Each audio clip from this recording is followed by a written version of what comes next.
This video is a little unusual because in this video I'm going to suggest that vampires might actually really exist, that they do attack people, and that they occasionally might actually kill people and animals, other animals. So I know this is going to seem a little strange, but bear with me and I'll explain. In Marino Library, which is in Dublin on the north side, there's a very impressive collection called the Gothic Collection, or the Bram Stoker Collection. These are books mostly. There's some DVDs. They're basically Gothic horror novels, and Dracula is the centerpiece, and we have various in there. You'll find various versions of Dracula. There's also an awful lot of folklore material and various accounts of haunted houses and lots of, Gothic romances and all sorts of things like that. And there's lots of interesting non-fiction, lots of research on different topics. Now here's an unusual book, because it's by Dr. Bob Curran, an Irishman, and it is Vampires. And it's a field guide to the creatures that stalk the night. Now this is actually basically a work of folklore, and it's just describing different folklore, different accounts from around the world of vampire-like creatures, just showing that there is a common thread that runs through the whole thing. Most of the time it's about disease, fear of the dead returning, and often it's about the dead returning to feed on the living in some form. And it's kind of like they can be ghostly, demonic, and in Ireland in particular, fairy folk. Now fairy folk are they're like supernatural people, but they're not like little people. They're big and they're very strange. They're not quite human. They're not human, but they can resemble human beings. And also they're completely different. They're more like I suppose you call them forces of nature in some ways, but they are not always malevolent, but often dangerous. But some of them are extremely malevolent. Now in Ireland and Scotland and much of Northern Europe, vampire-like creatures tend to be creatures of the mountains, according to folklore. And it's mostly in mountains that they're said to live, in ancient forts, like hill forts and things like that. Sort of like typical fairy people in Ireland, which are associated with ancient Stone Age forts and Bronze Age forts. But they're usually associated with altitude, places that are very much out of the way.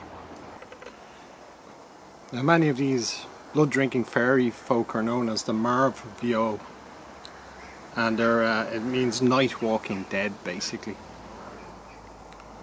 But there's an interesting little extra on this. It says there was also the idea of blood-drinking fairies and flesh-eating cadavers, or those who had been touched by the fairy kind to become a sort of ravening monster in their own right. In the late 1930s, a recorder for the Irish Folklore Commission, Tim Murphy, travelled through the wilds of County Kerry, which is down in the southeast of Ireland, basically on the Atlantic, or the southwest of Ireland, sorry, on the Atlantic,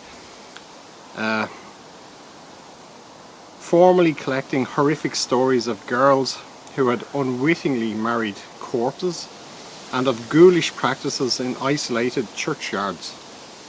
In the remote parish of Sneem, Murphy heard tales of women who, late at night, left the sides of their sleeping husbands to devour the flesh and drink the blood of newly interred corpses.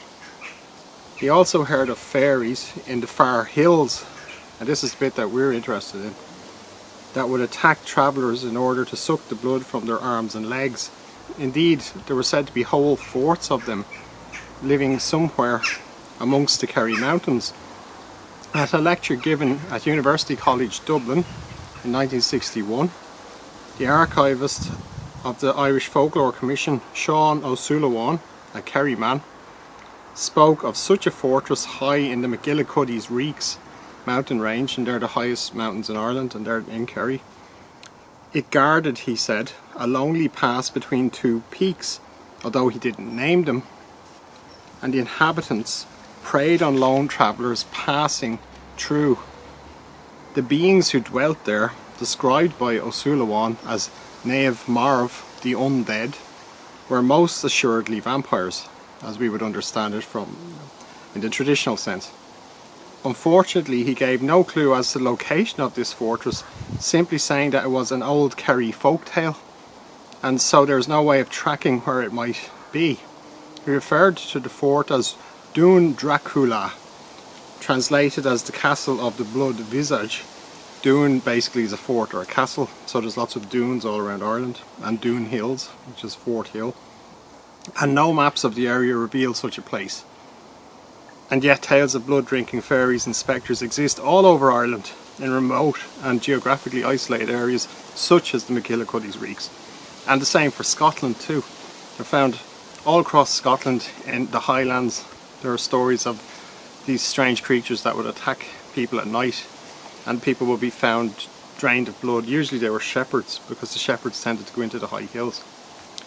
Now there are different there are beautiful women known as the Bevan Sith, which were said to live up there, and they would lure men away, or they'd come to them they were in the form of a woman, and then they would attack. Now all of this, for anybody who knows anything about Dracula or the novel, all of this is going to seem very, very familiar. Now the interesting thing though is that I suspect, because of the location and because of something I witnessed myself, that there may be an element of truth to it, and that these blood drinking attacks might actually occur. In 1992 I was in Galway at Ballyconneely, and I was visiting my grandmother's grave. Anyhow, it was in 1990 my grandmother died, and I had not actually been to the funeral. And at the time, I live in the east coast of Ireland. At the time, the west coast of Ireland, it was hard to there were no motorways. It was a long trip, so some members of the family went to the funeral. And also she died in such circumstances as her house needed to be cleaned after her death, because she had died in a tragic way. Namely, she bled to death, which was after an artery in her leg burst when she was in bed. So I hadn't been to the funeral, and I had not visited her grave. My father decided we should make, a trip over, because just to see the grave and keep an eye on it, because there was nobody left there in Ballyconneely, not many relatives that might be able to look after it. And so we made a sort of pilgrimage on the long weekend, June bank holiday weekend, and we went with a friend of my dad's and his son, and he drove us actually, because our car was not very in good repair at the time, and he brought us over in his, and the house was still there, and so we were able to stay in my grandmother's house. Now, while we were visiting the graveyard, which sits just above Ballyconneely village, like it's in the village but kind of above it, and it's a wonderful view of everywhere, the 12 Bens, which are the mountain range in Galway. So while we were there, and we were just looking at the grave, and we were just looking around across, you could see out to the bay, to the sea, and you could see the mountain range of the Connemara Mountains, and what is the Connemara National Park today. And I looked out to sea beyond Ballyconneely, and I suddenly saw this extremely dark cloud coming. And the cloud, I thought, oh my god, we're going to get hit with like a thunderstorm. It was because the cloud was literally black. And there were already clouds in the sky, but it was quite a sunny evening. And it was just after, I think it was just after 8 o'clock or about 8:45 in the summer, in summertime. And suddenly we heard this high-pitched whining noise as the cloud just came. Now it wasn't a giant cloud, but it was so black, and it came right towards the village. And then we heard this high-pitched whining, and next minute we were being attacked by clouds of these tiny biting midges, and I mean they were in our eyes. They got up my nose and bit me up my nose. They were in my mouth. We were smothering with them. The car fortunately was only parked just beyond the gate of the graveyard, and we ran. And when we got into the car and slammed the doors behind us, they were in our eyebrows, they were in our hair, they were in our ears. I've never been attacked in such a way by them. And I just thought, if I was on a hillside and they came, I would have been agony. Like, there's thousands and thousands of needle, like little jaws biting and drawing blood, and they were falling off and their bellies were red with blood. Now the species seem to have been Culicoides midges, which are extremely tiny biting midges, and they're normally found in mountains and around mountainsides, and they're kind of notorious everywhere. But I've never seen them in a black cloud before, like one big black cloud. Now Tommy, who is my dad's friend, he lives in a place where midges are always biting. In fact, if you're up near his house, which was in the woods, and now Tommy unfortunately has passed on, but he had a house in the woods, and basically after a certain point in the evening you had to get indoors because the midges would be biting. And that's pretty much the same of any place, mountain areas or out on the bogs or anywhere around Ireland.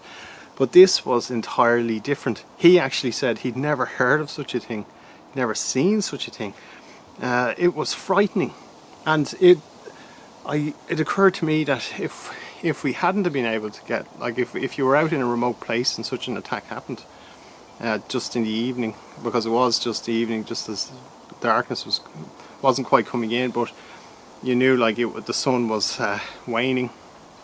But if you were attacked in such a way, you wouldn't stand a chance. You'd literally lose litres of blood, because these things all came in and they were just looking for something, for blood.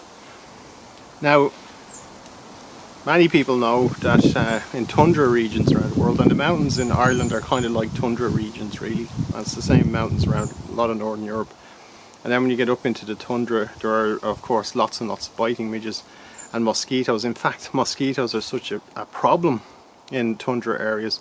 It's said that reindeer lose on average in those months when they're attacked by biting flies and mosquitoes and midges, that they lose up to 5 litres of blood a day they can lose. Now they are very, that seems a huge amount, and many do die. They succumb from being attacked, and in fact they move north into colder climes to get away from insects, which is why a warming environment, a warming climate is a worry, because these creatures won't be able to survive the mosquito bites basically.